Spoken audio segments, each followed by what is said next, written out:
Nós vamos falar hoje sobre o sacramento da Eucaristia. Oh, meu Deus do céu! Vocês tiveram o que de sacramento já, hein? Vamos recordar um pouquinho? Batismo. Casamento já teve? Não teve ainda não. Batismo e crisma. Batismo e crisma. Muito bem. E aí a gente vai fazer o seguinte: vamos começar falando da nossa vida. Vamos fazer um paralelo da nossa vida e dos sacramentos. A gente começa sempre com o quê? Nascendo, né? A gente começa com o nosso nascimento, cresce, aí a gente serve, né? A gente desenvolve, né? Cresce, desenvolve, até que a gente tenha uma doença grave ou morre. Isso é para todo mundo, quer seja dos mais idosos, quer seja dos mais novos. Isso acontece com todos nós. Todos nós vamos passar por isso aqui até a nossa morte. Eventualmente a gente precisa do que durante essa longa jornada? A gente precisa de alimento, remédio, banho, não é verdade? Precisa de tudo isso para a gente continuar na nossa luta diária. E os sacramentos, eles vêm justamente corroborar com isso aqui. Eles vêm acompanhar a nossa vida. São 7 sacramentos. Vocês lembram quais são? Por ordem, hein? Primeiro, batismo. O batismo é o nosso nascimento na fé. É quando a gente realmente nasce. As pias batismais das igrejas são verdadeiros úteros da igreja. São o nosso útero, onde nós nascemos lá, certo? Depois a gente cresce, a gente fica forte, né? Cresce, ganha maturidade. É o crisma, é o que vocês vieram receber ao longo desse ano todo. No final de setembro nós vamos receber o crisma. E aí? A gente vai ter que trabalhar, né? Vai ter o serviço. E esse serviço, qual que é? 2 caminhos para o nosso serviço. Ou a gente vai casar, vai servir como pais e mães, né? Ou pelo menos essa é a tendência. Ou então a gente vai servir através de um outro tipo de paternidade, que é ser um sacerdote, né? Ah, mas eu não tenho dom para casar e não vou ser sacerdote, eu sou mulher e tudo mais. Não tem problema, você também é convidada a ser mãe de outras pessoas, de outras almas, mesmo sem gerir a criança, né, na barriga. O pai também, o homem também, ele é convidado a ser pai, ser responsável por almas, mesmo sem ter casado. Ok? Então isso faz parte da natureza, da nossa maturidade. Sermos pais e mães, quer seja pelo casamento, quer seja pela ordem, né? pelo sacerdócio, ou qualquer outro caminho. Tudo bem? Enfim, e quando a gente está muito doente, grave, a ponto de morrer, aí a gente recebe o quê? Unção dos enfermos. Mas eu estava falando com esqueci teu nome. Paola. Estava falando com a Paola que ela está grávida e daqui a pouco ela vai receber um nenenzinho lindo, com um nome maravilhoso chamado Pedro, o mesmo que o meu. Não é à toa, né? Não é à toa. E aí o que vai acontecer? Ela vai receber a unção dos enfermos também. Ah, mas ela não está prestes a morrer. É verdade. Por quê? Porque a unção dos enfermos você pode receber ao longo da sua vida em casos críticos. Como ela vai dar à luz, vai receber uma vida na família dela, então ela vai receber a unção dos enfermos. Tudo bem? A unção dos enfermos antigamente era chamado de extrema-unção, né? O fulano recebeu extrema-unção, meu Deus, ele está com o pé na cova. Não é assim mais. Então a igreja mudou de nome justamente por causa desse peso, né? Da extrema-unção, né? Agora a unção dos enfermos. E aí? E para nosso alimento? Eucaristia e confissão. É um remédio, né? Remédio para a nossa alma. A gente lava os nossos pecados. Então esse binômio é fantástico. Eucaristia, confissão, confissão, Eucaristia. E assim vai seguir a nossa vida. Eventualmente a gente vai ter uma vez o batismo, uma vez o crisma, uma vez a ordem, ou Algumas, não vou dizer muitas vezes o casamento, tá? Porque senão vocês vão me entender mal. Pode separar. Não é isso. Casamento, vocês vão ver na aula que a gente está preparando para vocês, que é a união do homem com a mulher, numa única alma. Eles vão se tornar um. E o que Deus uniu, o homem não separa. Só que, então, a igreja não tem separação. Não tem separação, tá? Casou é até o final da vida. Só que ele com o batismo, vocês aprenderam que o batismo imprime um selo, né? Imprime, como é que chama isso? Vocês lembram? Imprime caráter. A gente fala que esse selo, ele imprime caráter. Lembra disso? O crisma também imprime caráter. Isso significa o quê? Que vocês vão receber apenas uma vez. E por mais pecado que vocês façam, esse selo não apaga. É uma tatuagem mais forte do que essa daqui. Essa daqui, hoje em dia, é na alma. É uma tatuagem na alma, mostrando a tua pertença a Deus. E se você for um dia, pelo amor de Deus, que não aconteça jamais, se você for para o inferno, essa marca estará com você. Tanto a do batismo, quanto a do crisma. E a ordem também, os padres, eles recebem esse sacramento e grava na alma deles. Entenderam? Então é isso.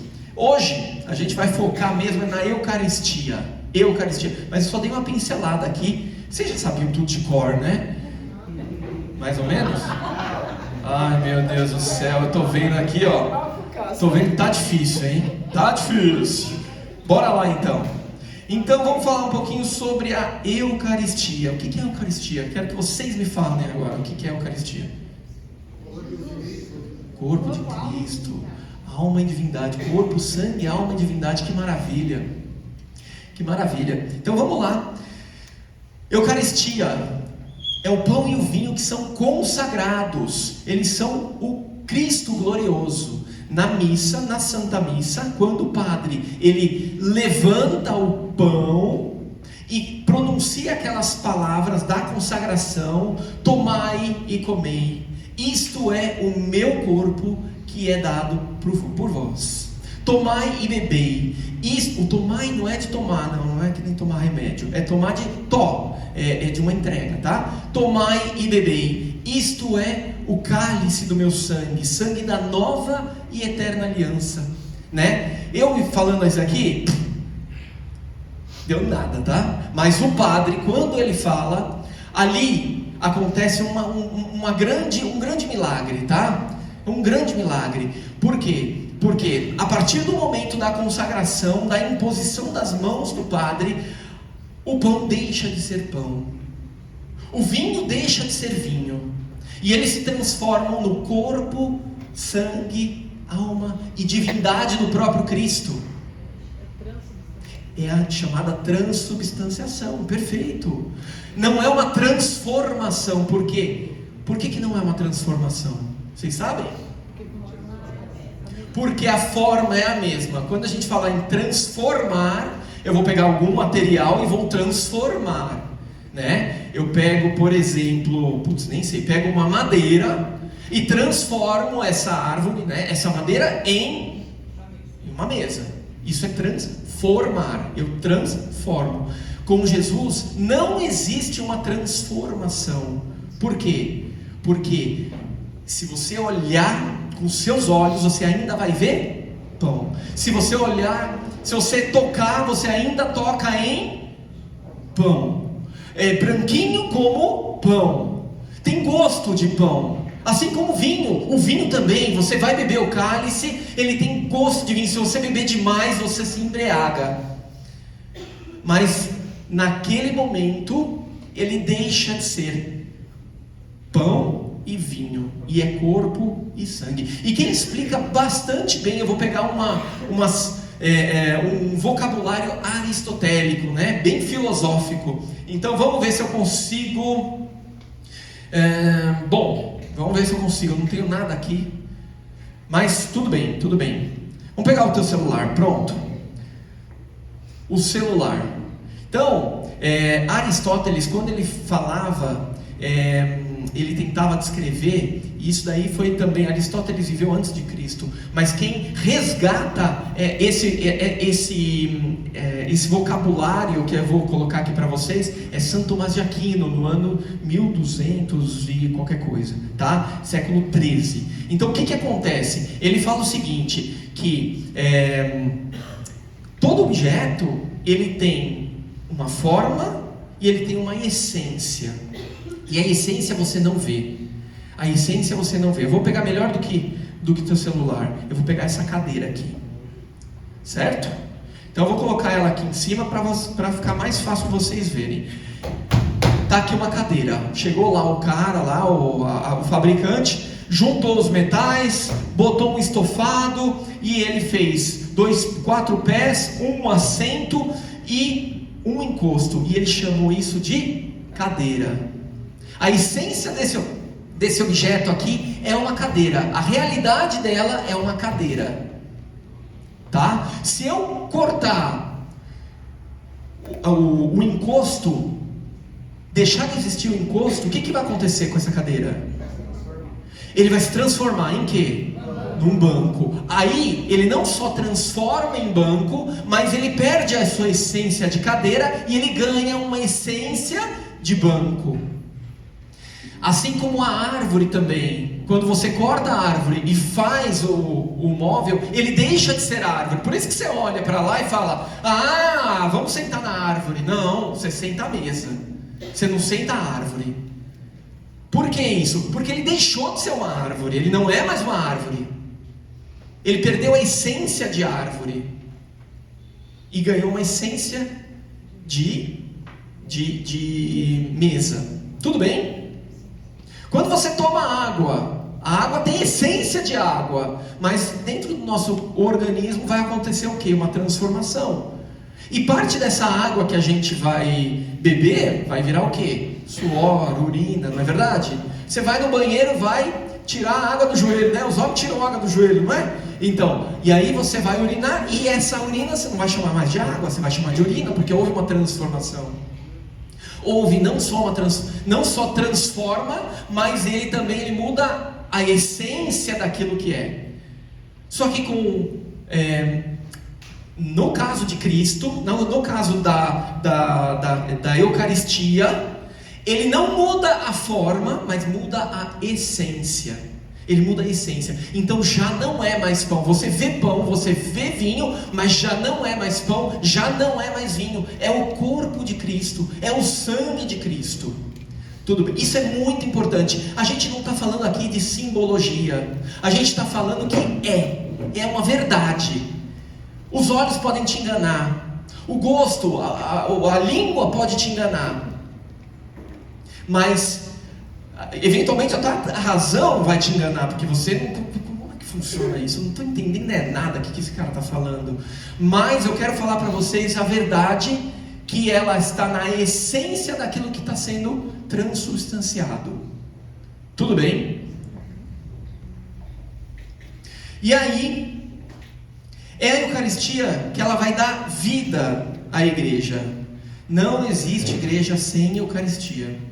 Não existe Eucaristia sem igreja. Por que não existe Eucaristia sem igreja?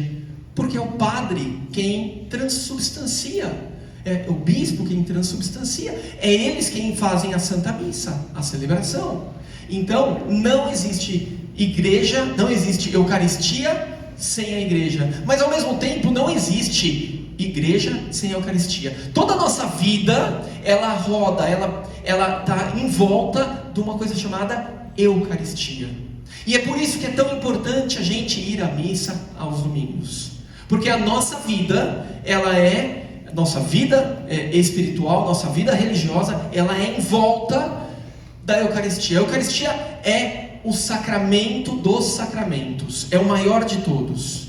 É o único sacramento em que ele realmente se transforma. Quando você pega, por exemplo, o batismo, você pega a água e joga na cabeça da pessoa, não é?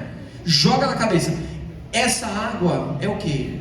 É água, continua sendo água. Ela tem uma simbologia, ela vai ter a água simbólica, tá? Mas o que acontece por trás, a gente sabe que sacramento é o sinal visível da graça invisível. Tudo bem? Mas a água continua sendo água. Tudo bem? No caso da Eucaristia, não. No caso da Eucaristia, muda. Tudo bem? Você ia perguntar? Deixa eu fazer uma pergunta. A mesma Eucaristia que a gente usa na católica é a mesma para todas as religiões? A mesma Eucaristia que a gente usa na Igreja Católica é das outras igrejas? Não. Não é. Não é. Por quê? Os protestantes, principalmente a maior parte dos protestantes, eles não creem na Eucaristia, tá? Eles não têm. Eles vão chamar de ceia, vão tomar suco de uva, vão comer pão, e lá é suco de uva, e lá é pão sim. Lá é uma simbologia. Tá? Lá é uma simbologia. A gente não está falando de teatralização, a gente não está falando de simbologia aqui. A gente está falando da realidade. Tudo bem? E eles estão certos em falar que não é Eucaristia, tá? Eles estão certos em falar que não é o corpo de Cristo, porque eles não têm esse poder. Só pega uma vez no mês, né? Oi? Só recebe uma vez no mês. Tem uns que é uma vez por mês, cada um faz de um jeito diferente. Só um sacerdote que pode fazer essa transubstituição. Exatamente, só um sacerdote. A Eucaristia também, ela é a conclusão da iniciação cristã. Eu estou passando? Eu não estou, né? Por isso, é a conclusão da iniciação cristã. A gente, qual que é a iniciação cristã? Vamos lá.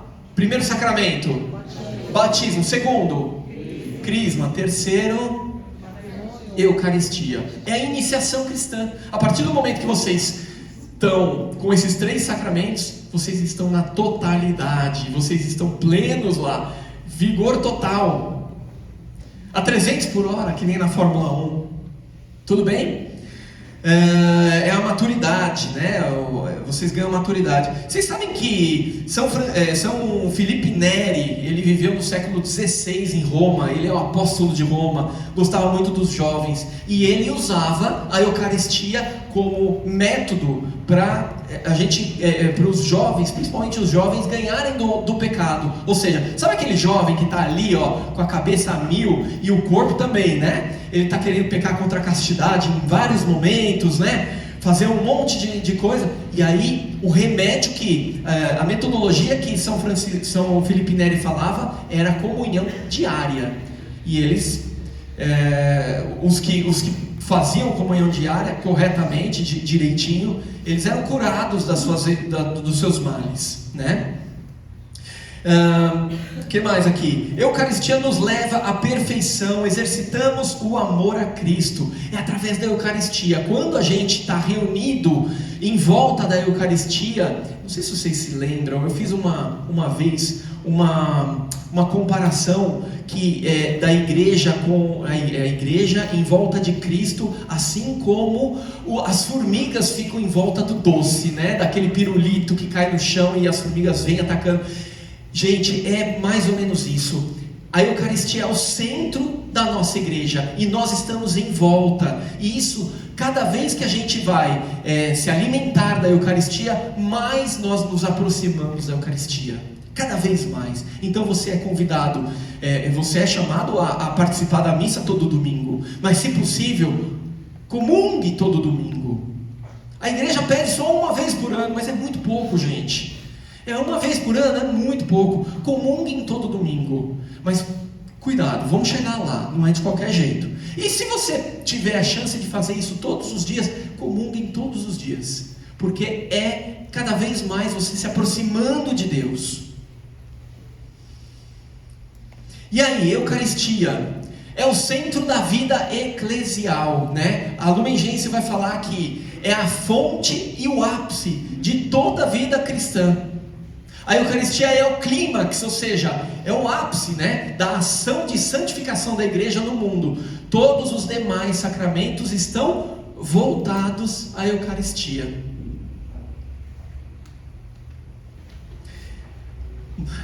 Santo Irineu de Lyon foi um santo que viveu no século III. e ele falava o seguinte: nossa maneira de pensar concorda com a Eucaristia, e a Eucaristia, por sua vez, confirma a nossa maneira de pensar. Ou seja, na Eucaristia está também aquilo que é a nossa fé. Aqui a gente está querendo dizer o seguinte: a gente vive num mundo em que o mundo tem que se adequar à nossa mente, o mundo se adequa à minha realidade. Não é verdade? Quando vocês veem alguns absurdos acontecendo aí, não, mas eu tenho a minha verdade, não é verdade? A gente não ouve demais isso hoje em dia? Não, porque eu não concordo com isso, porque eu tenho... É importante a gente saber que a Eucaristia é quem vai moldar a nossa mente. A Eucaristia, eu falei que ela é real, não é verdade? Essa realidade, ela vai moldar a nossa mente. Ela vai moldar a nossa fé. Ah, mas eu não estou acreditando ainda, Ivan. Não tem problema. Vai comungando e vai pedindo em oração a Deus, que aos poucos você vai se aproximando cada vez mais, até o momento que você vai olhar para a Eucaristia e vai falar: meu Senhor e meu Deus. Como São Tomé, depois que viu e tocou a ferida de Jesus, depois que ele toca o lado aberto de Jesus, ele fala: meu Senhor e meu Deus. Que lindo isso. Alguns nomes para a gente falar de Eucaristia. Eucaristia, ela vem do grego e fala Eucaristos, que significa ação de graças, né? Sacrifício de louvor, adoração, ação de graças e louvor. Isso daqui você vai ver bastante na missa. A gente vai falar sobre Eucaristia.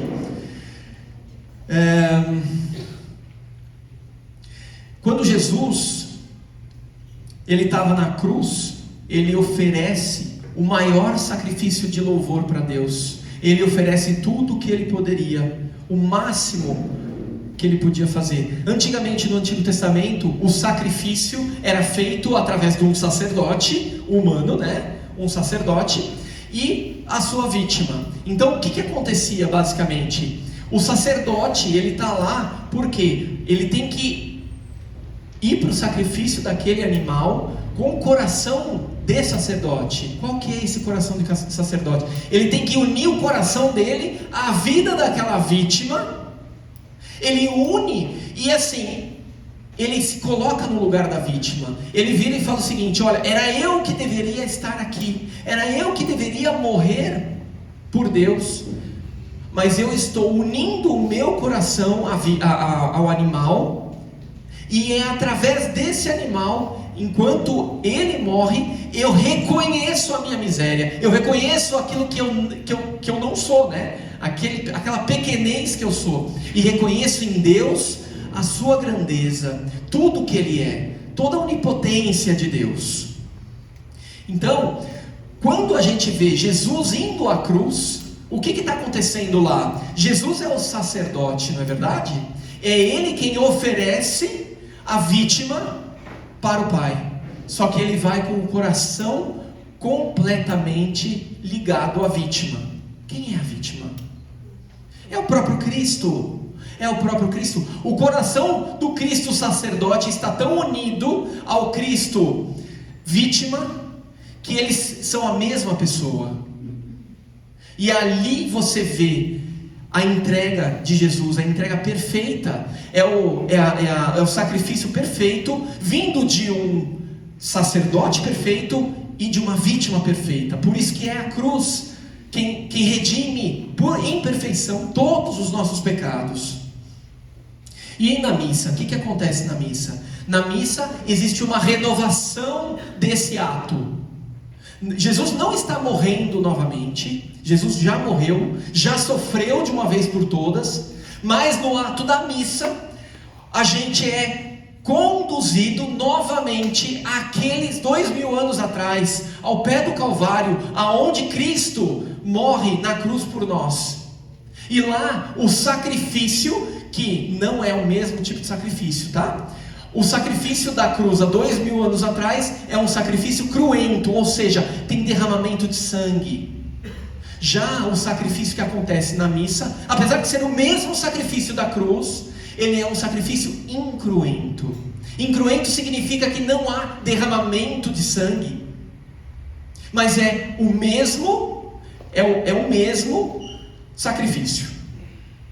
Tudo bem? Nós somos levados como que aqueles flashbacks de filme, e a gente é levado para o Calvário, e lá a gente participa junto aos pés da cruz, ao lado de Maria e de João, a gente participa do santo sacrifício. Diga.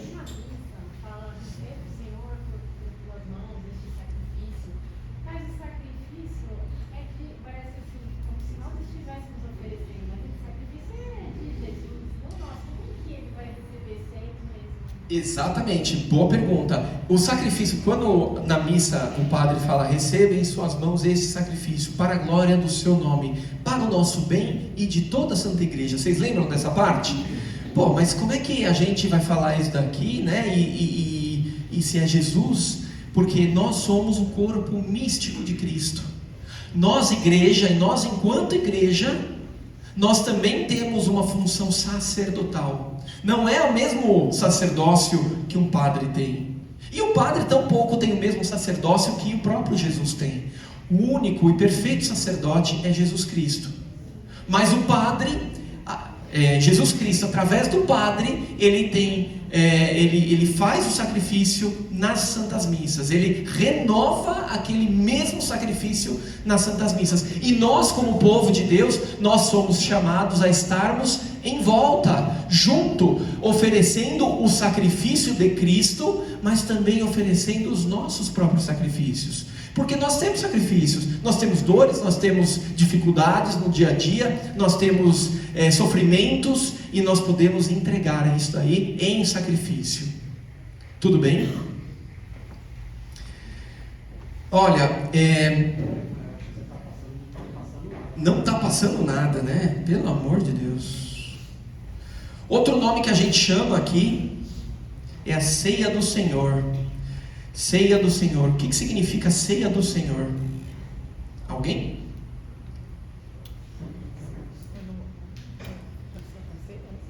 Ceia significa é uma refeição, né? A ceia do Senhor aqui ela tem dois sentidos. Em primeiro lugar, ele não faz parte muito do nosso vocabulário falar da ceia, da Eucaristia como ceia do Senhor. E por quê? Primeiro porque os protestantes que usam mais esse vocabulário, tá? E em segundo lugar, porque assim, apesar de ser ceia, sim, é ceia do Senhor, mas a gente tem uma coisa, tem muito mais, a Santa Missa a gente quer colocar muito mais como o sacrifício, entendeu? Não é um banquete, um oba-oba, mas sim um sacrifício. Ele tem a ceia, mas ele tem uma coisa muito mais carregada, que é o sacrifício do próprio Cristo. Mas não deixa de ser ceia do Senhor, vocês podem falar, não há problema nenhum, tá? E a ceia do Senhor, ela vai relembrar o quê? Ela vai relembrar os últimos passos de Cristo, né? Desde a última ceia, com a dor do horto, e depois a crucificação. E tudo isso acontece no mesmo dia litúrgico, porque lembra que quando o sol se põe, já é outro dia para o judeu. Então por isso que de sábado a gente pode participar da missa à tarde, né? E que vale para o domingo. Porque no conceito do judeu, o sol, à medida que ele se põe, já deixa de ser aquele dia de sol, mas já passa a ser o outro dia, chamado de véspera. A véspera já conta como o dia seguinte. Então Jesus, nessa paixão que ele sofreu, no sofrimento dele, acontece tudo no mesmo dia. Então a ceia do Senhor, ela está no único dia litúrgico, assim como a paixão de Cristo. Mas também ele vai fazer uma memória da ceia escatológica. O que significa isso? Essa palavra estranha que você está falando, Ivan? A ceia escatológica é a ceia dos últimos tempos, é a ceia do final dos tempos. Ou seja, nós vamos estar com Deus, nós vamos ceiar, nós vamos comer o banquete do Cordeiro junto com Deus quando Jesus voltar, né? Então ela tem esses dois esses dois sentidos. Ali ainda tem Fração do pão, opa, deixa eu voltar um aqui. Fração do pão. Fração do pão, para vocês saberem, é o primeiro nome que se dá à Santa Missa, à Eucaristia. Por que isso? Porque na Bíblia já vai falar do fração do pão desde os Atos dos Apóstolos. Logo que Jesus morre e ressuscita, o que acontece? Os discípulos de Emaús, eles vão estar discutindo lá, vocês viram o que aconteceu? Todo mundo está falando que Jesus morreu, ele ressuscitou, está aparecendo para um monte de gente, e que coisa louca, né? E aí aparece Jesus atrás deles, indo para Emaús, uma cidade próxima, né, de Jerusalém, e ele começa a conversar. O que vocês estão discutindo? Você não está sabendo? Eles não tinham visto ainda que era Jesus, né? E você não está sabendo? Você é o único dessa região que não está sabendo de Jesus, o profeta, que ele fez tantos milagres, falava tão bem, e ele estava se dedicando tanto, só que pegaram ele, mataram ele, e no terceiro dia ele ressuscitou. E aí Jesus vai contando toda essa história para eles, através das passagens. Olha só, as passagens bíblicas, e ele vai ensinando os discípulos de Emaús, até que Jesus fala assim: não, eu vou embora agora. Aí os discípulos: não, Senhor, já está tarde, fica conosco, o sol já está se pondo, fica conosco, Senhor. E ele fica até o momento, vem ceiar conosco. E aí Jesus pega o pão, naquele momento da ceia, ele pega o pão e dá a bênção e parte o pão. O partir do pão é esse momento, o partir do pão. E aí caem as escamas dos olhos, e eles percebem que Jesus é quem estava do lado deles todo aquele tempo. Essa é a fração do pão. E fração do pão também tem uma simbologia muito linda, porque os hebreus, eles não comem, por exemplo, quando a gente vai para a nossa casa, está em família reunido, a gente, cada um, vamos comer pão? Vamos fazer um pão na chapa, pão com manteiga? Então você pega um pão, você pega outro pão, você pega outro pão e eu pego outro pão, beleza? 4 pães.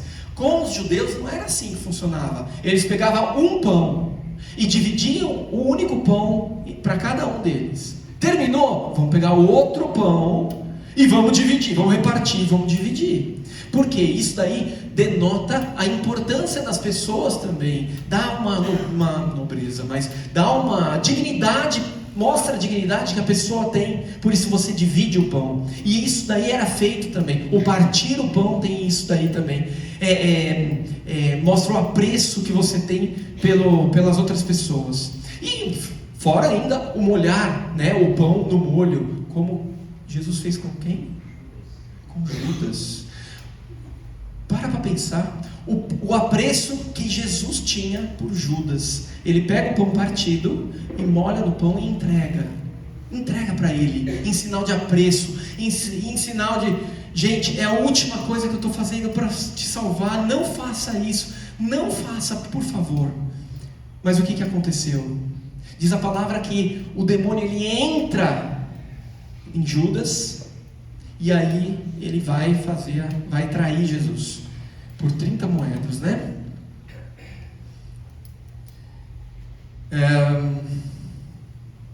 Que mais? Falamos já. Tem um nome aqui bem interessante também. É o que? Sinaxis. É um nome também para a Eucaristia. Sinaxis, ele significa assembleia. Igreja também, eclésia significa assembleia. Então quando a gente está falando de assembleia, é a reunião das pessoas. Lembra que eu falei que a Eucaristia, ela reúne a assembleia dos fiéis em volta da Eucaristia? Exatamente a mesma coisa. Aqui, sinaxis significa exatamente isso. É a assembleia que ela é reunida na Eucaristia. Memorial da Paixão e Ressurreição. Gente, esse daqui é tema sempre de discussão entre católicos e protestantes, viu? Memorial, é para fazer só em memória, não tem nada a ver, não é o corpo de Cristo, é só para fazer em memória. Não, o memorial para o judeu, e a gente sempre tem que pegar a cultura judaica é importante. para entendermos o que significa memorial. O memorial é um trazer de volta, é um trazer aquele passado e atualizar aquilo que foi vivido no passado, atualizar novamente. E isso significa memorial. Não é um memorial, é fazer memória de... eu estava lembrando agora do meu aniversário de 3 anos de idade. Não é isso. Memorial significa essa atualização, essa tornar presente novamente. Representar no sentido não de representar um teatro, representar no sentido de representar, né? Reapresentar. Tudo bem? O que mais? Temos aqui ainda santo sacrifício. Olha, a gente falando aqui do sacrifício, outro nome, santo sacrifício, sacrifício da missa, sacrifício de louvor espiritual, sacrifício puro, sacrifício santo, santíssimo sacramento. Santíssimo sacramento, vocês já ouviram esse nome? Tem até uma igreja lá na Tutóia, na Vila Mariana, no Paraíso, que chama Santíssimo Sacramento. Era a minha paróquia, tenho muito carinho por lá também, minha paróquia de nascença. E aí, outros nomes aqui, comunhão. Opa, quem vai fazer a primeira Eucaristia? Levanta a mão. É a primeira comunhão. Boa, é a mesma coisa. Tá chegando, hein, gente? Coração ali, ó. Ó o coração ali, ó. Tá apertado? Eita! Coisas santas. As coisas santas. Na Didaquê é o primeiro catecismo. Ó o nosso catecismo aqui. Esse catecismo aqui é de 1991, eu acho. 1991. Ó, grossão, né? O primeiro catecismo foi feito pelos apóstolos, ou pelo menos na época dos apóstolos, chamava-se Didaquê. E na Didaquê ele fala justamente da Santa Missa como as coisas santas. Então você vai ouvir dessa forma também. Pão do céu, pão dos anjos, viático. Viático principalmente é chamado quando o padre ele vai visitar a casa de um enfermo, um doente, um idoso, e ele vai dar o viático. O viático é a preparação para a alma dele, né? Porque pode ser que ele morra, ele não está conseguindo mais. Então, o viático é a preparação para essa grande viagem que essa pessoa vai ter. Diga. Vocês ministros também, né, fazem? Nós ministros também fazemos. Nós ministros somos a extensão do padre, né? Então somos os pés e as mãos dele. Ele não pode estar em todo lugar, então ele chama algumas pessoas, são os ministros extraordinários da Eucaristia. O Ivan está se achando um monte. Não, porque o ministro ordinário, que é da ordem, né, o normal, é o padre. Nós somos a ralé, é extraordinário mesmo, não é de extraordinário de olha, que extraordinário feito que ele fez. Não tem nada a ver, extraordinário é cachulé mesmo, tá? A gente não devia estar lá não, tá bom? E que mais? Remédio de imortalidade, Santa Missa. E a missa significa o quê? Missão, né? Ide, né? A missa terminou, ide em paz e que o Senhor vos acompanhe. É o final da missa. Ou seja, é o padre já botando vocês em missão. A missa significa isso. É o cristão indo para a missão de viver no mundo, de evangelizar, de ser santo, de ajudar as pessoas com a caridade, com palavras, com gestos, com obras. Não é verdade?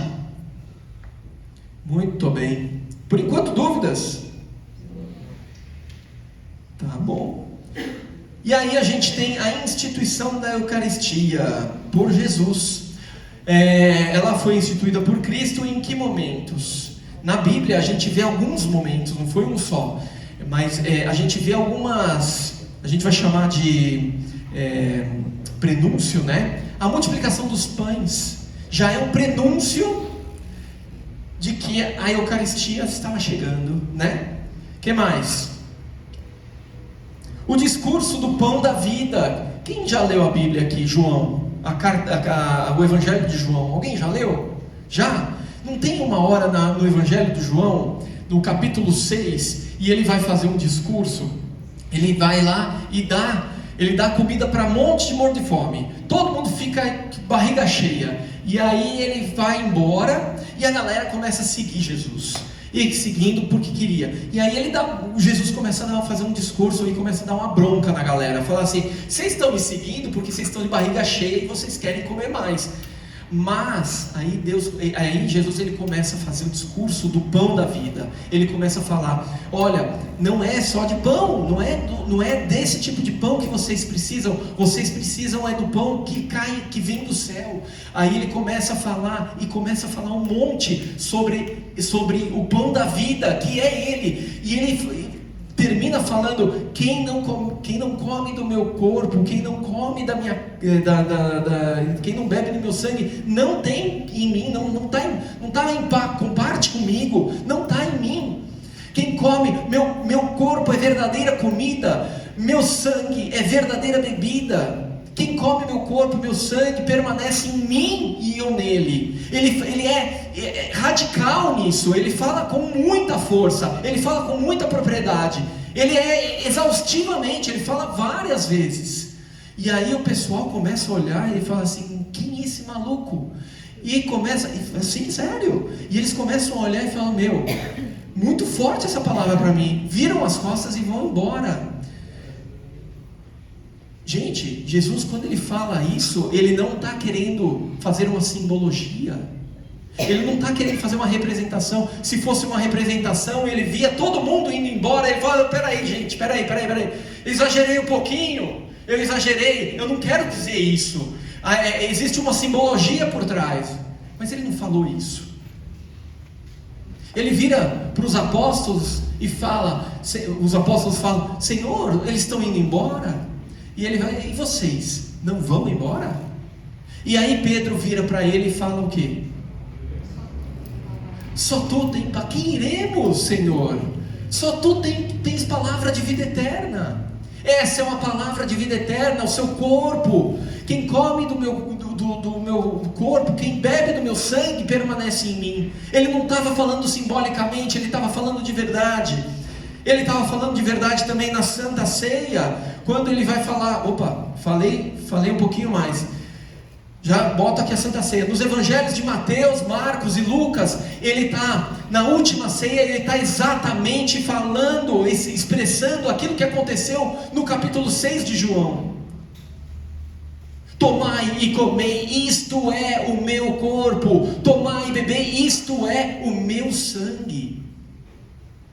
O primeiro relato escrito que a gente tem, o primeiro documento, ele está na primeira carta aos Coríntios. Ixi, aí eu falei uma palavra difícil, hein? Justamente hoje, hein? Errei, hein? Devia ter pegado outro exemplo, né? Pelo amor de Deus. Mas na primeira carta aos Coríntios, ele vai falar no capítulo 11, ele vai... Eu não sei se eu separei aqui ou não. Separei.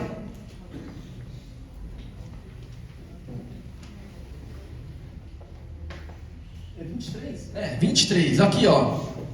De fato, eis o que São Paulo falando, tá? De fato, eis o que recebi do Senhor e o que vos transmiti. O Senhor Jesus, na noite em que foi entregue, tomou o pão e, após ter dado graças, partiu e disse: isto é o meu corpo, em prol de vós, fazei isto em memória de mim. Ele fez o mesmo quanto ao cálice, após a refeição, dizendo: este cálice é a nova aliança do meu sangue, fazei isto todas as vezes que dele beberdes, em memória de mim. Pois todas as vezes que comerdes desse pão e beberdes desse cálice, anunciais a morte do Senhor até que ele venha.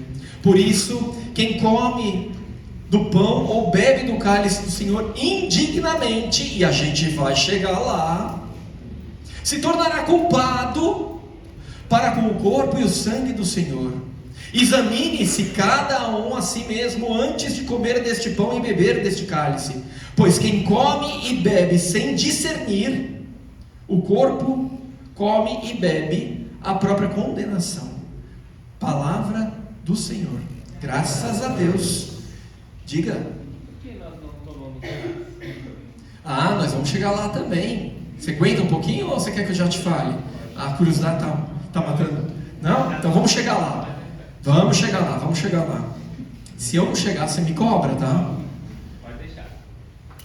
Jesus ele quis a Eucaristia desde o início, e aí o Concílio de Trento, que aconteceu no século XVI, ele vai falar, para deixar-lhes uma garantia desse amor, para nunca se afastar dos seus, e para fazê-los participantes dessa Páscoa, Jesus instituiu a Eucaristia como memória de sua morte e ressurreição, e ordenou aos apóstolos que celebrassem até a sua volta, constituindo-os sacerdotes do Novo Testamento. Instituição do sacerdócio por Cristo junto com a Eucaristia. Então isso é a definição do Concílio de Trento, né? É a vontade de Cristo.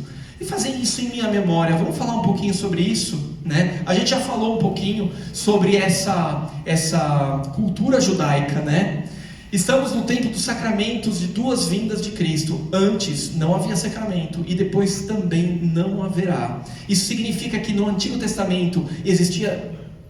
No Antigo Testamento, eu falei sacramento? Falei bobagem, né? No Antigo Testamento existia sacramento? Não. Jesus chega, ele institui no Novo Testamento e tem data e hora para terminar os sacramentos, os 7 sacramentos. Tem data e hora para terminar. Então, gente, vocês estão no tempo certo. É agora, viu? É agora. Quando Jesus voltar, e ele vai voltar, isso é uma certeza que a gente está dando. Acabam os sacramentos. Ali acabou. Tudo bem? Lembra que sacramento é o que mesmo? É a graça, é o sinal sinal visível da graça invisível. Então anjos comungam? Não. Anjos não comungam. Por quê? Porque é material. Os sacramentos, eles são materiais. Eles são palpáveis. Certo? Então, os anjos, os santos que já estão no céu, eles já estão em comunhão eterna lá, mas eles não comungam o corpo de Cristo. Não fazem o que a gente faz. E dizem alguns santos que eles até nos invejam um pouco. Hein? Você acha que sim ou não? Eu acho difícil, né? Eu acho difícil particularmente, mas é bom, é muito bom. Mais do que uma lembrança, é uma atualização. Quando a gente vê a palavra memória em hebraico, zikaron, ele vai trazer esse passado para o presente. No grego eles chamam de anamnesis. Anamnesis também é tirar do esquecimento. E no latim é comemoratio, mais que uma simples recordação, mas é trazer o passado para o presente, ou seja, tornar aquele fato presente de novo. Tudo bem? Então é isso. Acho que estou falando bastante sobre isso, né? Mas é para ficar mesmo. São Justino, ele é um santo. Ele é um santo que viveu em século II, 1055 depois de Cristo, e ele vai relatar para o imperador romano. Ele é convidado para ir até o imperador e para o imperador conhecer, o que esses caras estão fazendo aí? Porque existia muito, no começo existia, além das perseguições, eles tinham que fazer tudo às escondidas, né? A missa era às escondidas. E aí o que acontece? Começa o bafafá, né? Eles estão comendo carne humana, eles estão bebendo sangue humano, gente, eles são canibais. Ah, não, eu fiquei sabendo que tem até criancinha no meio, eles comem criancinha. Era assim que funcionava. E aí o imperador chamou Justino, né? E Justino vai falar o que estava acontecendo para o imperador. Esse relato aqui vale a pena ler, porque é muito interessante, tá? No dia do sol, qual que é o dia do sol? Sunday, domingo. No dia do sol, como é chamado, reúnem-se no mesmo lugar os habitantes, quer das cidades, quer dos campos. Preciso de um mambão aqui. Leem-se na medida em que o tempo permite, ora os comentários dos apóstolos, ora os escritos proféticos. O que é isso, gente? Bíblia, não é verdade? E o que a gente faz lá em cima de domingo? Lê a Bíblia. Ora, na primeira leitura, o Antigo Testamento. Ora, na segunda leitura, o Novo Testamento. Interessante. Depois, quando o leitor terminou, o que preside, quem é quem preside? O padre. Toma a palavra para aconselhar e exortar a imitação de tão sublimes ensinamentos. O que é isso? A homilia. Vocês estão conseguindo entender que a missa que a gente celebra aqui em cima, ela tem 2000 anos que ainda não se mudou? Ela permanece a mesma coisa, a mesma estrutura? Vamos continuar aqui? Já me perdi. A seguir. Muito bem, obrigado. Quer ler aqui? Vem ler. Vem, por favor. A seguir, pomos-nos todos de pé e elevamos nossas preces. Olha, as preces da Assembleia. Interessante. Por nós mesmos, né? E por todos os outros, onde quer que estejam, a fim de sermos de fato justos por nossa vida e por nossas ações, e fiéis aos mandamentos, para assim obtermos a salvação eterna. Quando as orações terminam, saudamo-nos uns aos outros com um ósculo. Ósculo é um beijo. A paz de Cristo. Olha isso, é a mesma coisa. E aí? Cadê eu? Perdi de novo. Em seguida, leva-se àquele que preside aos irmãos um pão e um cálice de água e de vinho misturados. Olha, a gente faz uma procissão também. É levado para o padre. Mesma coisa.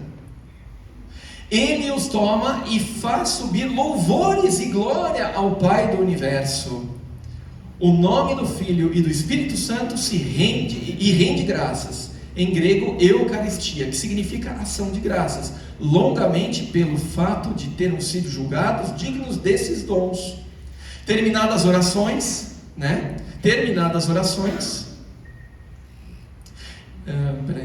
e as ações de graça, todo o povo presente prorrompe numa aclamação dizendo amém.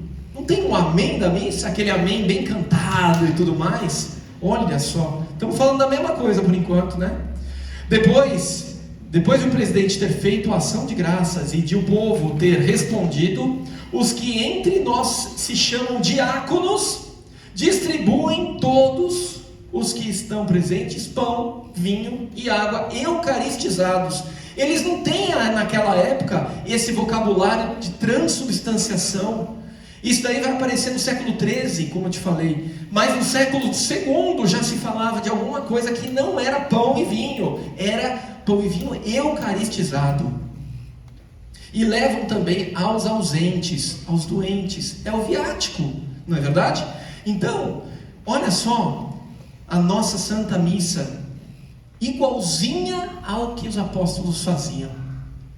Tudo bem? Então é bem curioso e bem motivador isso, principalmente quando falam que essa missa aí não vale nada, ninguém fazia isso naquela época. Fazia assim, viu? Missa de sempre. Calma lá, que essa missa aqui é de sempre. A gente está falando da sempre missa. Tudo bem? Ação trinitária, ou seja, na missa a gente tem ação da Trindade toda, Pai, Filho e Espírito Santo. E aí, como é que funciona com o Pai? O Pai, o conceito centrado é na ação de graça, ou seja, é nós nos colocando, nos rebaixando para entender que Deus é Deus, está lá em cima, e nós somos aquele pó, nós somos o nada. É isso que a gente tem que entender. A adoração é exatamente isso, é você colocar Deus no lugar de Deus, e nós no nosso lugar. Nós somos pó. Do pó viemos e ao pó voltaremos. E Deus é o único que é. Lembra que a gente sempre fala disso? Deus é o único que é. Também tem o Filho. E o que o Filho faz?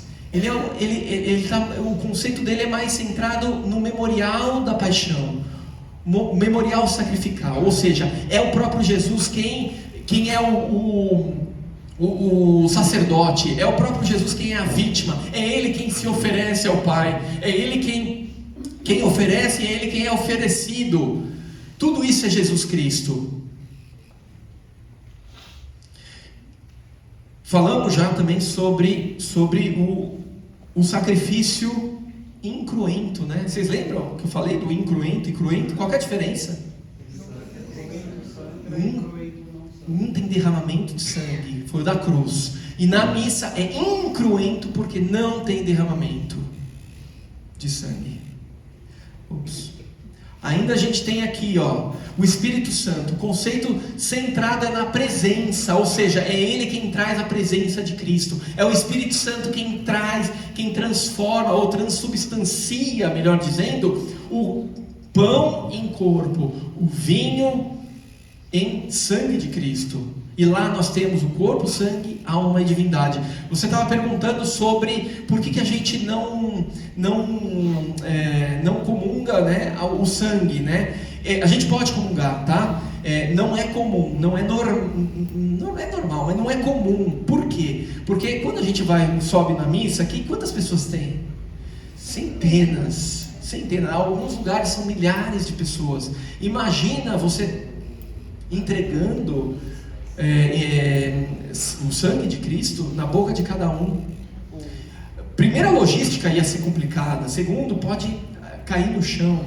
Terceiro, também existe uma questão de higiene. Poderia fazer o quê? Mergulhar o pão e comungar. Poderia ser feito. Mas por esses problemas de logística, não é comum fazer. Em missas mais privadas, menos gente, aí sim acontece. Em missa de primeira comunhão, acontece. Tá? Mas isso não interfere em nada. Por que não interfere? Porque aonde Cristo está, Ele está inteiro lá.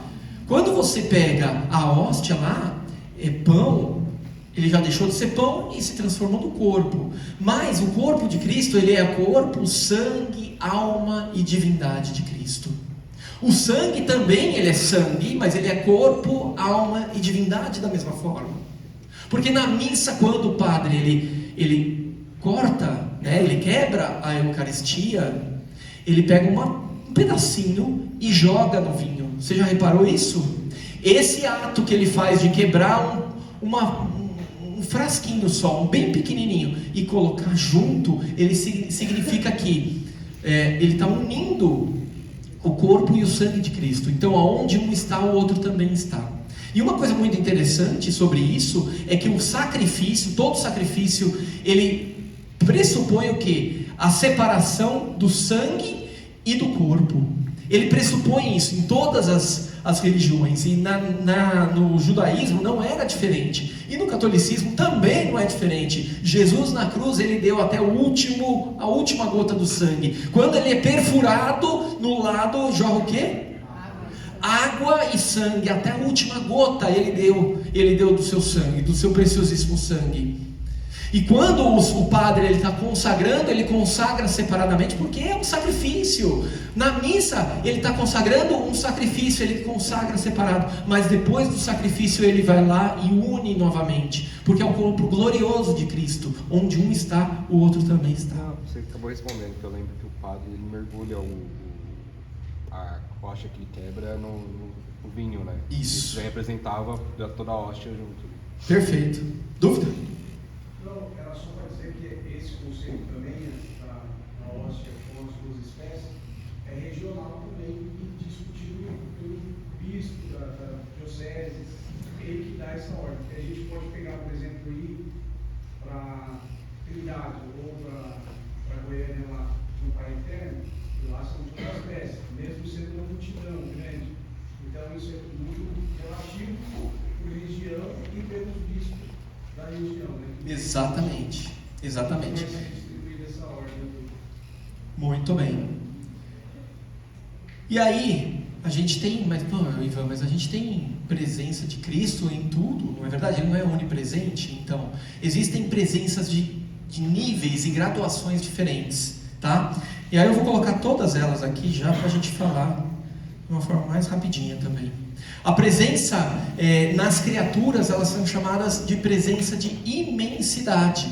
Ou seja, Deus está em todas as criaturas, é verdade isso, mas é uma presença que é menor, ou menos presente, são todas presenciais, mas ela é menos forte, eu vou chamar assim, tá? É menos forte do que uma presença nos seres humanos. A presença que Deus está num animal, ele tem que ser diferente da presença que ele tem nos seres humanos, porque ele nos fez a imagem e semelhança de Deus, não é verdade? Somos a imagem e semelhança de Deus. Então, Deus ele está mais em nós do que nas criaturas, essa presença é mais forte em nós. Mas também, e a presença dos batizados? Aqueles que não foram batizados têm uma presença menor do que quem foi batizado mesmo, porque o cara que foi batizado, ele enxertou na videira de Cristo, agora ele pode ser chamado de filho de Deus. Ele é filho. A presença que a gente chama aqui é a presença da inabitação da Trindade. Deus mora junto conosco a partir do batismo. Deus faz tenda conosco, Ele mora dentro do nosso coração. Além disso, nós temos a presença do sacerdote, não é verdade? A presença do sacerdote, enquanto ele está celebrando a Santa Missa, a gente fala que ele é o quê? Persona Christi, ele é a pessoa de Cristo. Enquanto ele está celebrando a missa, é o próprio Cristo que está lá. Quando ele entra na nave da igreja, quando ele entra e faz aquela procissão de entrada, é o Cristo quem vai levando a cruz para o Calvário, porque ele já está preparando o caminho dele.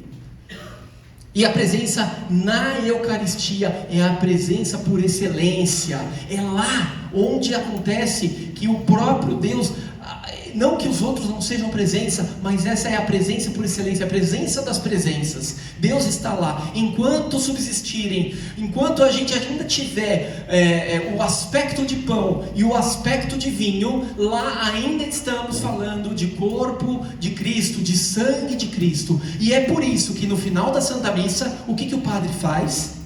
Ele recolhe tudo que sobrou, eu não quero falar resto, né? Mas tudo aquilo que sobrou da Santa Missa, que não foi comungado, e ele guarda. Aonde que ele guarda? Onde fica o sacrário? No ladinho ali, né? O ladinho direito, né? Guarda lá. E é por isso que vocês veem muitas pessoas se ajoelhando e rezando diante do sacrário. Ele não está rezando para o sacrário, ele não está rezando para o cálice, mas é o que está dentro do cálice que é precioso, é o que está dentro do sacrário que é precioso. E uma coisa que é importante vocês saberem, na Semana Santa a gente tem a oh meu Deus, fugiu o nome, a translocação não, transladação de Jesus, que sai do sacrário e vem, a gente normalmente faz aqui no salão, né? Faz a transladação de Jesus. E o sacrário fica como? Vazio. A luz fica apagada. Significa o quê? Que lá não tem Jesus. Ou seja, o que no ano inteiro a gente fez o quê? Vênia. A gente fez o quê? Ajoelhou, a genuflexão. Lá é o momento que eu vejo muita gente continuando a fazer a genuflexão e a vênia. Não é verdade? Mas não é para fazer, porque lá não tem Jesus. Eu sei que é no automático, mas a gente precisa tomar cuidado com os automáticos, porque durante 364 dias a gente foi no automático também. Então tomem cuidado, vocês estão se ajoelhando e fazendo a vênia para Cristo, não para o sacrário. É para o que tem dentro, não para o que está fora. Faz sentido? Sim. Opa! Cadê? Meu Deus. Aí. Espírito Santo é quem opera essa presença, nas palavras do sacerdote. Isto é o meu corpo, isto é o meu sangue. Transforma a substância, aí eu usei a palavra errada, tá? Mas é para chamar a atenção. Ele transubstancia a substância, era isso que eu queria falar, mas aí fica muito feio, né? Ele transforma a substância do pão e do vinho em corpo e sangue, alma e divindade. Já falamos bastante sobre isso. Aí isso a igreja chama transubstanciação. Essa é a presença, é Cristo enquanto a matéria no pão e no vinho. Já falei também isso, hein? Tá dando certo. E as devoções ao Santíssimo Sacramento? Do sábado passado a gente teve uma. O que foi? No retiro. Não teve adoração aqui? Lembra? Adoração é Jesus exposto num ostensório como esse daqui. O ostensório não é para ser adorado também não, tá?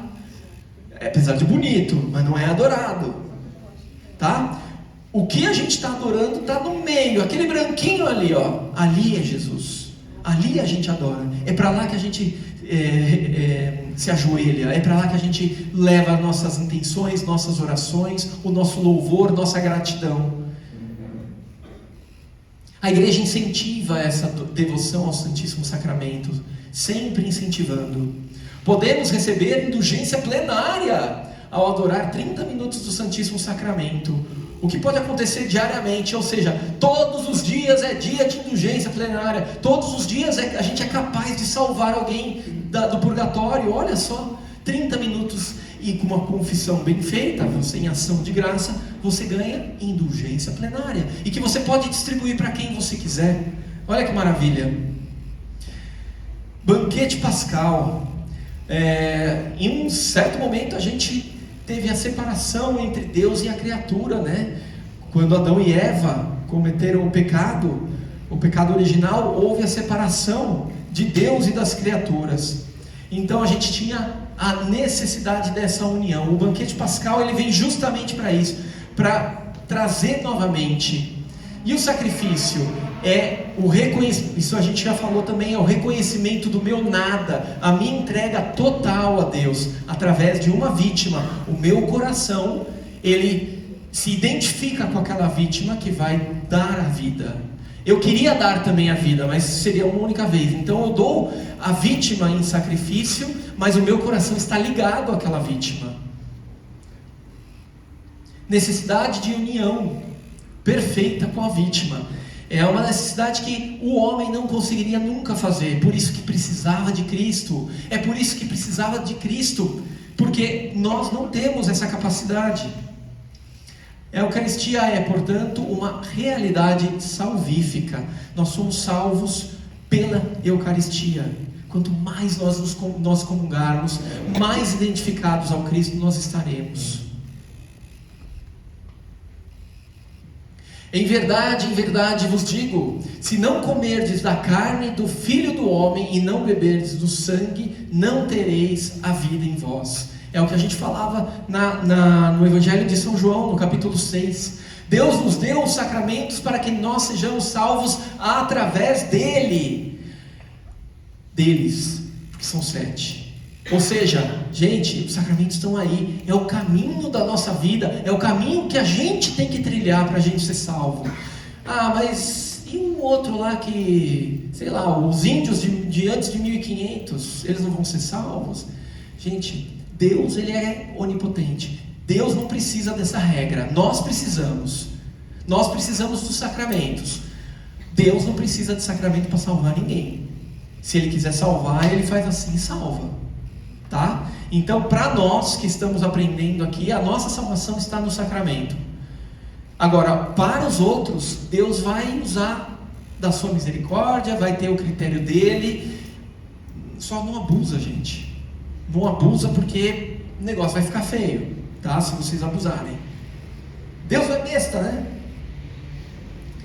Quais são as disposições para a gente receber? Quando que vai ser a primeira comunhão de vocês? 31. 30 é a confissão. Não esqueçam, anotem aí, hein? Quem falou 30 aí, 31. 30 de manhã, 9 horas é a confissão. 31 às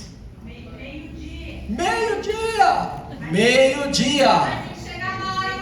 Tem que chegar uma hora mais cedo, pelo menos, hein? Para tirar foto, para rezar, para ficar bonitão e tal. Tudo bem? E aí as disposições, lembrem-se disso, hein? Não só na primeira comunhão, mas na segunda, terceira, em todas as comunhões, tá? Oi? Uma hora em jejum, né? Ah, você está atropelando, mas vamos chegar lá também, vamos chegar lá. Olha lá, fazer primeiro um exame de consciência, isso é importante, gente. A gente acabou de ler, lembra que eu estava lendo a Bíblia aqui para vocês? Exame de consciência, a gente tem que chegar lá. Todo aquele que comer do pão e beber do cálice do Senhor indignamente será réu do corpo e sangue do Senhor. Por conseguinte, cada um examine a si mesmo, examine antes de comer deste pão e beber deste cálice. Tudo bem? Então, se você examinou, está em pecado mortal, gente, vai se confessar, não comunga. Confessa, porque se você comungar em pecado mortal, você está comungando a tua condenação. É sério. Se você se confessar, aí você está em estado de graça. Aí você vai. Todos os sacramentos você precisa estar em estado de graça. Todos, exceto 2. Quem chuta? Unção dos enfermos, muito bem. Não, desculpa, errou. Me enganou. Não, o primeiro é o batismo, gente. O batismo, porque o cara está cheio de pecado, ele vai lá para pagar o pecado, não é verdade? Ele vai pagar o pecado. E o segundo? Confissão. Ai, sim, gostei de ver. Agora eu vou explicar o porquê da unção dos enfermos. Às vezes, não é o ideal, mas às vezes você tem um moribundo dentro de casa ou dentro do hospital e você não tem condição mais, ele não tem condição de receber uma confissão, de falar os pecados. Então, a unção dos enfermos, às vezes, ela pode suprir essa necessidade, mas não é o normal, tá? O normal é confissão e batismo. Diga. Estou morando junto desde o começo do ano. O quê? Estou morando junto desde o começo do ano. O Diego parou de comungar, para não estar em pecado. Eu nunca tinha feito nada, estou fazendo com vocês. Vou casar só ano que vem. E aí? Como fazer? E aí? Como fazer? Você está numa situação muito parecida com a da Cecília, que ela acabou de falar aqui, né? Eu só estou falando do caso da Cecília porque ela falou, tá? Porque senão eu não falaria. Tá bom, você. Então, a gente vai pegar os casos particulares, é isso mesmo, mas a gente pode pegar os casos particulares e conversar.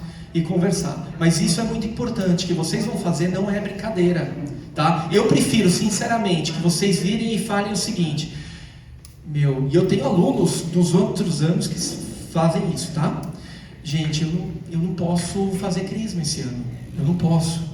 Então deixa eu acertar a minha situação, deixa eu regularizar a minha situação, e o ano que vem eu vou falar com o Ivan, vou falar com a Karina, vou falar com a Vivian, vou falar com a Débora, eu pulo o curso porque eu já sei tudo, tirei 10, isso, faz o curso hoje até o final, e depois, conversando com a gente vai, não, tudo bem, o ano que vem você está aqui com a gente, não tem problema, mas eu prefiro isso daqui, do que vocês chegarem em pecado, e falar, não, vou receber o crisma. Gente, isso aí é grave. Esse sábado, não é esse sábado? É isso que eu ia falar. Esse sábado nós temos um casamento de uma aluna de crisma que não fez o crisma. Ela se casou esse ano, vai ser agora esse sábado. Ela fez o curso até o final. Fez o curso até o final. Fez o retiro. Retiro. Ela super consciente.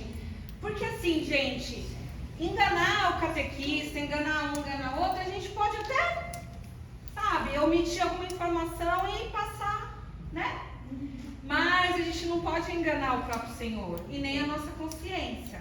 Então ela foi muito sincera. Às vezes até a nossa consciência a gente consegue, mas Deus não. Ela foi muito mulher de verdade. Ela estava triste, ela ficou arrasada. Mas ela fez o curso até o final. E ela vai se casar daqui 2 dias, com a cabeça erguida. Ela confessou e vai se casar com a cabeça erguida, sabe? É lindo e de no ver. fim do ano ela vai vir receber o crisma junto com vocês. Até arrepio de só te falar. Glória a Deus.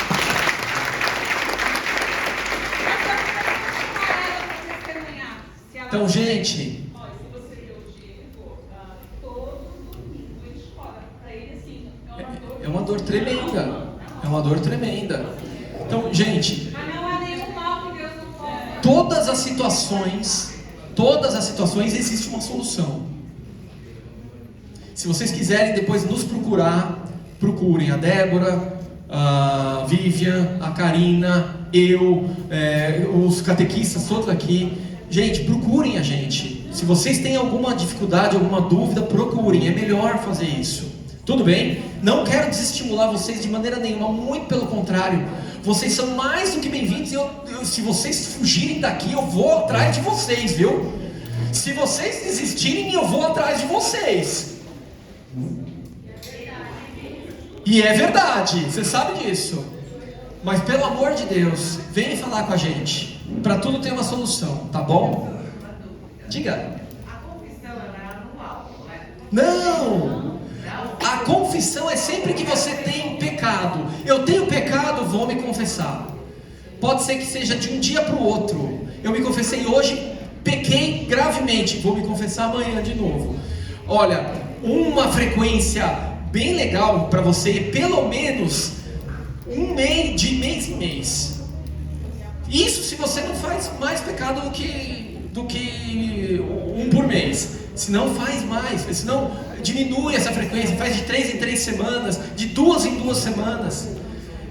Olha, lembra desse binômio, tá? Que eu falei no começo da aula do São Felipe Neri. Eucaristia, confissão. Confissão, Eucaristia. A vida do cristão, vai ser isso. Eucaristia e confissão não imprime caráter, ou seja, significa que você pode comungar e pode confessar sempre. A misericórdia de Deus é tão grande que Ele fala, vai lá então na confissão, confessa de novo o mesmo pecado, não tem problema. Não tem problema, não precisa ser uma única vez. A igreja vai virar e vai falar o seguinte, olha, meu filho, pelo amor de Deus, pelo menos uma vez no ano, é o mínimo do mínimo. Perfeito. Falando na missa, você se confessou, você não se confessa há quanto tempo? Porque quando você coloca isso, que a pessoa pode comungar. Então, mas eu vou te falar uma coisa. Então, mas eu vou te falar uma coisa. O ser humano, ele aguenta ficar sem comer 30 dias. 30 dias. E não morre. É ruim, né? O ser humano é ruim demais. Fica 30 dias. Você fica 30 dias sem comer? Não, eu fico comendo, não só todo dia, mas 3 vezes por dia. E quando não faço os lanchinhos em casa também, viu?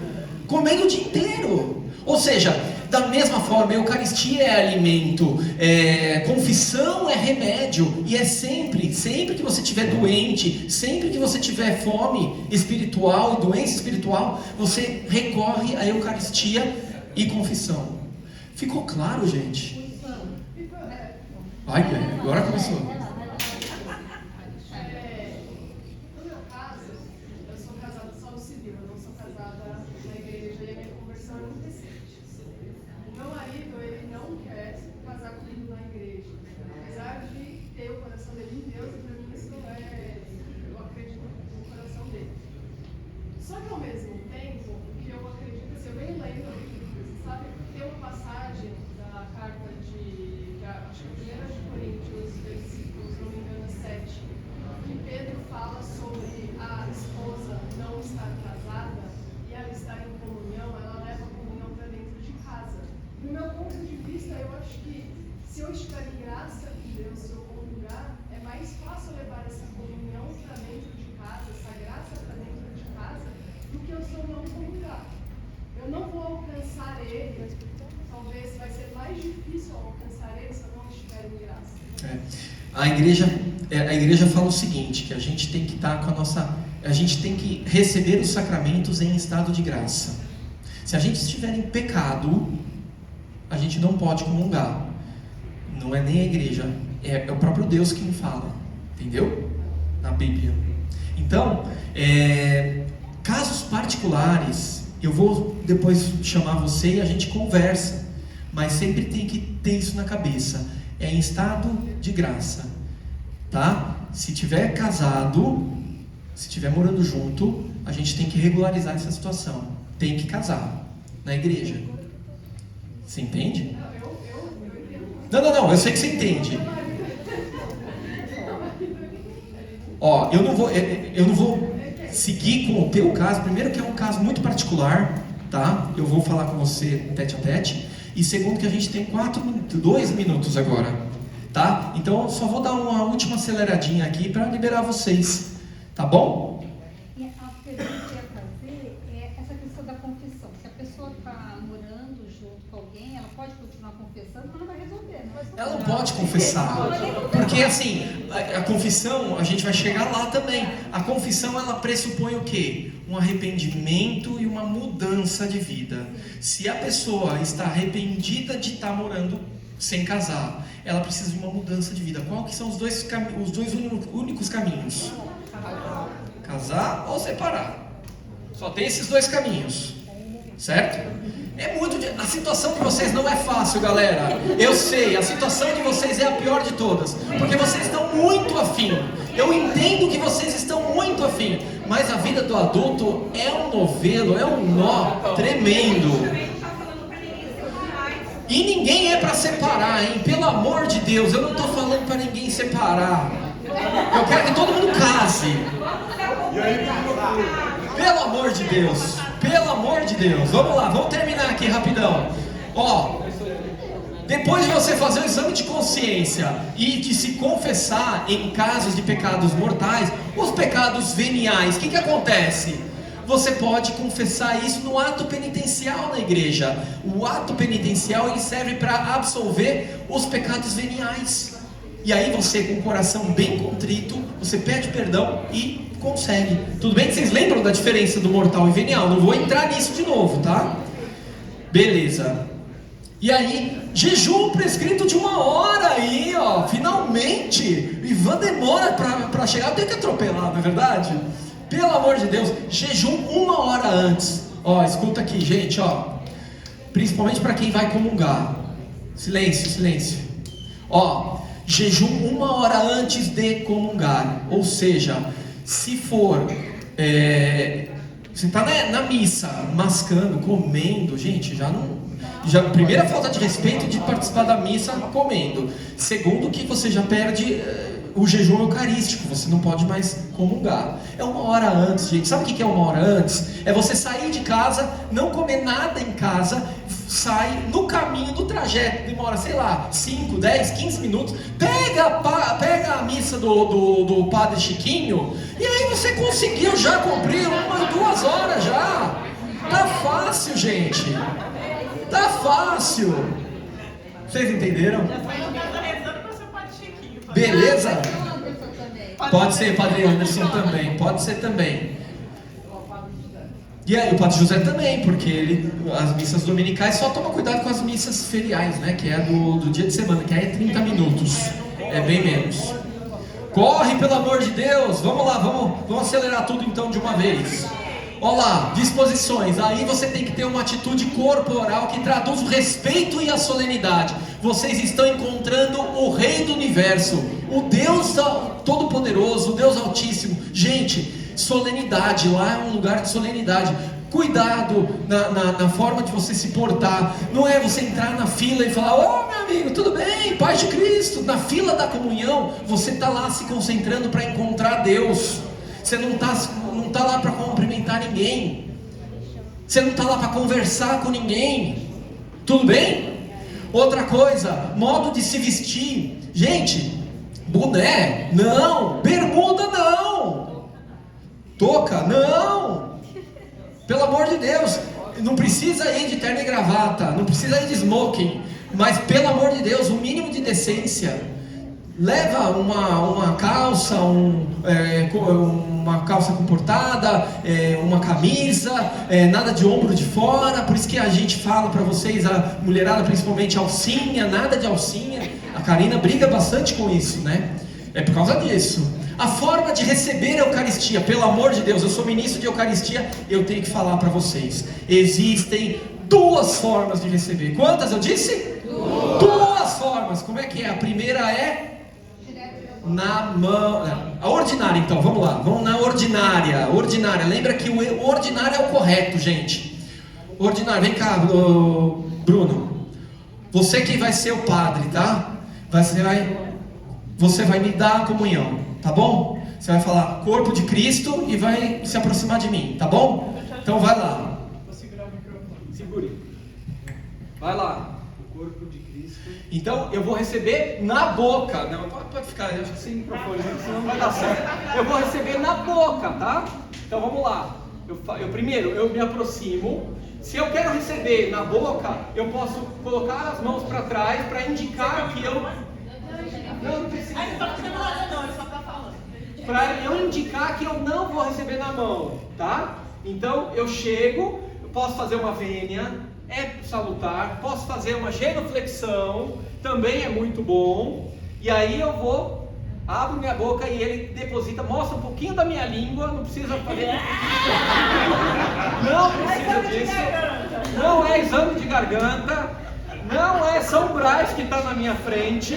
E aí ele vai e eu comungo, tudo bem? Direto na boca. Ou então, eu posso receber na mão. Como é que recebe na mão? É assim? Não. Olha que coisa ridícula, né? Não. Como é que a gente tem que fazer? Tem que fazer um trono para Deus, porque Ele merece. Essa é a forma extraordinária. O que era o extraordinário mesmo que eu tinha falado? Não é o normal, gente. Não é o normal. Ministro de Eucaristia, extraordinário de Eucaristia, não é o normal. Assim como receber a Eucaristia na mão não é o normal, mas é permitido, a igreja permite você escolher, e você pode escolher, fique à vontade. E aí na mão, como é que é? Eu sou canhoto e eu recebo na boca, então eu tenho que pensar, tá? Então, a mão direita tem que ficar debaixo, a mão esquerda fica em cima, eu recebo um trono, vocês veem um trono? Corpo de Cristo, ele deposita aqui. Aí com a mão direita eu tiro, pego a hóstia e levo à boca. E aí importante, dá uma olhada, vê se não ficou nenhum pozinho, nenhum fragmento. A gente chama de fragmento, não de pozinho, tá? Dá uma olhada se não ficou nenhum fragmento na sua mão. Por quê? Jesus está 100% lá. É o corpo, sangue, alma, divindade por completo que está na tua mão. Se você fizer isso, o que acontece? Cai. Eu já vi gente fazendo assim. Assim? É o que mais tem na vida. É absurdo. Nosso Senhor, falar bem? Fala amém. Muito bem lembrado. Recebeu? Amém. Corpo de Cristo? Amém. Pega e comunga. Pode ser também o quê? De joelho. Você recebe de joelho na boca ou na mão. Tudo bem? Mas isso é muito importante, porque as pessoas não estão sabendo fazer. Vocês vão virar nosso scout. De frente, claro. Sempre de frente o ministro, muito bem lembrado, sempre de frente. Não é para pegar a hóstia e sair andando com ela, não é para entregar para outras pessoas. Sempre de frente e é para você. Ah, mas eu quero entregar para minha vozinha que está lá no final e ela não consegue andar. Chama o ministro, ele leva até lá, tá bom? Gente, eu tenho que terminar. Ó, esse daqui é uma oração que eu não vou chegar nela, tá? Eu vou pular. É uma oração linda de comunhão, que chama Anima Christi. Foi Santo Tomás de Aquino quem fez, quem escreveu, e é maravilhosa. Vou botar no grupo então, fechou? Os frutos da comunhão, vamos lá. Aumenta a nossa união com Cristo. É comunhão, aumenta a nossa união. Ele nos separa, nos aparta do pecado. Preserva-nos dos pecados mortais futuros. Ou seja, eu estou mais santo, eu estou mais na graça, eu fico mais longe do pecado. Promove a unidade do corpo místico. A Eucaristia faz a igreja. Gente, a gente é mais irmão quando a gente comunga. A gente está mais ligado. E não só nós aqui que estamos ligados, mas o pessoal do Japão também eu estou ligado a eles. O pessoal lá do Oriente Médio que está sendo mártir, eu também estou ligado a eles. Eu estou ligado também à igreja triunfante que está no céu e a padecente que está no purgatório. Faz sentido? Por fim, peraí, tem mais. A Eucaristia nos compromete com os pobres, ou seja, a gente olha, a gente ganha mais caridade no coração, a gente alimenta a caridade, e aí a gente ajuda mais os pobres, a gente se une, se compromete com ele, e causa a unidade dos cristãos. Para finalizar, gente, todo sacramento tem matéria e forma. E o ministro, tudo bem? Matéria e forma. A gente viu que no batismo, matéria é a água, a forma é, fulano de tal, eu te batizo em nome do Pai, do Filho e do Espírito Santo. Quem pode fazer? Bispo, padre e diácono. Isso a gente já viu. No crisma, mesma coisa, é o óleo sagrado. Eu te marco com o sinal da cruz e te confirmo com o crisma da salvação em nome do Pai, do Filho e do Espírito Santo. Esse só o bispo pode fazer. Por isso não adianta, não adianta chorar para o padre. Faltou na celebração do crisma, perdeu o crisma, só o ano que vem. Tá bom? Porque é o bispo. Tá bom? E Eucaristia? Quem vai chutar aqui rapidinho? Matéria. Qual que é a matéria da Eucaristia? Pão e o vinho. Boa! O pão de trigo e o vinho de uva, com um pouquinho de água. E a forma? A consagração, que o padre fala, né? Muito bem, são as palavras da consagração, que a gente cansou de falar aqui, hein? Tomai, comei, tomai, bebei. Quem pode fazer? Bispos e padres. Só. E qual que é o fruto? Qual que é a graça que é atingida? É a presença do próprio Cristo na nossa alma. Seu corpo, sangue, alma e divindade. É um alimento espiritual. Alimento para comer toda hora. Para a gente comer a toda hora. Tá bom? Fechou? Dúvida, gente? Uma dúvida ali? Vai lá. A aula é de batismo, mas tem como uma pessoa qualquer batizar. Tem casos assim, de pessoas que vai morrer e ela não é batizada. Tem. Como é que faz isso? Depois a gente conversa. Eu não vou segurar o pessoal para uma aula que já foi, tá bom? Que mais? Não é muito uma dúvida, mas o irmão perguntou da Eucaristia de outras denominações. Não existe porque muitas vezes são só na igreja católica e o milagre eucarístico só na igreja católica, né? Sim, porque é o único lugar que tem o corpo, sangue, alma e divindade. E a Paulo que transforma em carne, em sangue, e agora por último o passo de Cristo. É isso aí. Só existe uma igreja, a Igreja de Cristo. Diga, última.